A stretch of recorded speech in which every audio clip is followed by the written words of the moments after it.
श्रीमद् भागवत महापुराण पंचम स्कंद अर्थ द्वितीय अध्याय अग्निहिद्र चरित्र। श्री सुखदेव जी कहते हैं, पिता प्रियव्रत के इस प्रकार तपस्या में संलग्न हो जाने पर राजा अग्निद्र उनकी आज्ञा का अनुसरण करते हुए जम्बूद्वीप की प्रजा का अधर्मानुसार पुत्रवत पालन करने लगे। एक बार वो पृथुलोक की कामना से सत्य पुत्र प्राप्ति के लिए पूजा सब सामग्री जुटाकर सुर सुंदरियों के क्रीड़ा स्थल मंदराचल की एक घाटी में गए और तपस्या में तत्पर होकर एकाग्रचित से प्रजापतियों के प्रति श्री ब्रह्मा जी की आराधना करने लगे। आदिदेव भगवान ब्रह्मा जी ने उनकी अभिलाषा जान ली, अतः अपनी सभा की गायिका पूर्वचित्त नाम की अप्सरा को उनके पास भेज दिया। अग्निध्वज ने आश्रम के पास एक अति रमणीय उपवन था, वह अप्सरा उसी में विचरने लगी। उस उपवन में तरह तरह के संघन तरुअरों की शाखाओं पर स्वर्णलताएं फैली हुई थी। उन पर बैठे हुए मयूरादिद कई प्रकार के स्थलचारी पक्षियों के जोड़े सुमधुर बोली बोल रहे थे। उनकी षड जाति स्वयं युक्त ध्वनि सुनकर सचेत हुए जलकृष्ट कारंडव एवं कलहंस आदि जल पक्षी भांति भांति से कूंजने लगते। इससे वहां के कमल वन से सुशोभित निर्मल सरोवर गूंजने लगते थे। पूर्व चित्त की विलास संपूर्ण सुललित गतिविधि और पाद विन्यास की शैली से पद पद पर उसके चरण नूपुरों की झनकार हो उठती थी। उसकी मनोहर ध्वनि सुनकर राजा कुमार अग्निध्र ने समाधि योग द्वारा मुद्दे हुए अपने कमल कली के समान सुंदर नेत्रों को कुछ कुछ खोलकर देखा तो पास ही उन्हें वह अप्सरा दिखाई दी और भ्रमरी के समान एक एक फूल के पास जाकर उसे सूंघती थी तथा देवता और मनुष्यों के मन और नयनों को आह्लादित करने वाली अपनी विलासपूर्ण गति क्रीड़ा चापल्य लज्जा एवं विनय युक्त चितवन सुंदर वाणी तथा मनोहर अंगवायों से पुरुषों के हृदय में काम देव के प्रवेश के लिए द्वार सा बना देते थे। जब वह हंस हंस कर बोलने लगती तब ऐसा प्रतीत होता मानो उसके मुख से अमृतमय माद का मधु झर रहा है। उसके निश्वास के गंध से मंदात होकर भंवरे उसके मुख कमल को घेर लेते। तब वह उनके बचने के लिए जल्दी जल्दी पैर उठाकर चलती तो उसके कुचक लस बेड़ी और करधनी हिलने से बड़े ही सुहावने लगते। यह सब देखने से भगवान कामदेव को अग्निध्र के हृदय में प्रवेश करने का अवसर मिल गया और वे उनके अधीन होकर उसे प्रसन्न करने के लिए पागल की भांति इस प्रकार कहने लगे। मुनिवर, तुम कौन हो? इस पर्वत पर तुम क्या करना चाहते हो? तुम परम पुरुष श्री नारायण की कोई माया तो नहीं? भौहें की ओर संकेत करके सखे तुमने ये बिना डोरी के दो धनुष क्यों धारण कर रखे हैं?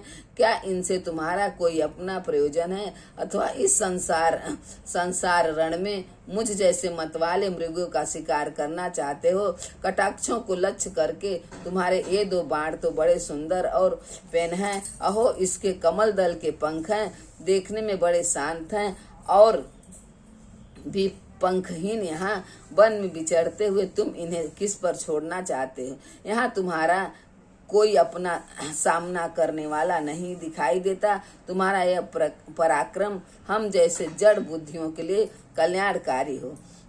भौरों की ओर देखकर भगवान तुम्हारे चारों ओर जो शिष्यगण अध्ययन कर रहे हैं वे तो निरंतर रसय युक्त सामगान करते हुए मानो भगवान की स्तुति कर रहे हैं और ऋषिगण जैसे वेद की शाखाओं का अनुसरण करते हैं उसी प्रकार ये सब तुम्हारी चोटी से झड़े हुए पुष्पों का सेवन कर रहे हैं। नुपुरों के शब्द की ओर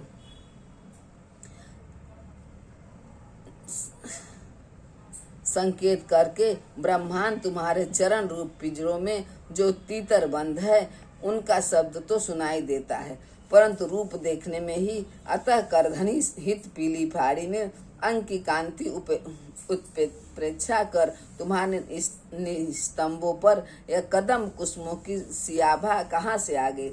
इनके उस पर तो अंगारों का मंडल सा भी दिखाई देता है, किंतु तुम्हारा बलकल वस्त्र कहाँ है। कुकुम मणित कूचों की ओर लक्ष्य करके द्विजवर तुम्हारे उन दोनों सुंदर सिंहों में क्या भरा हुआ है।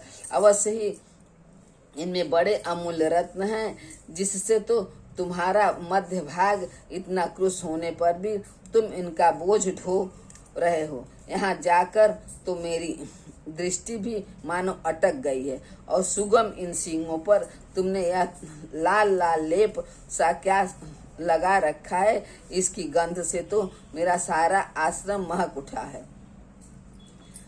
मित्रवर, मुझे तो तुम अपना देश दिखा दो, जहाँ के निवासी अपने वक्ष स्थल पर ऐसे अद्भुत अवश्य धारण करते हैं। उन्होंने हमारे ऐसे प्राणियों के चित्त को क्षुब्ध कर दिया है। तब मुख में विचित्र हाव भाव, सरस भाषा और अधरामृत जैसी अनूठी वस्तुएं रखते हैं। प्रियवर, तुम्हारा भोजन क्या है, जिसके खाने से तुम्हारे मुख से हवन सामग्री की सी सुगंध फैल रही है।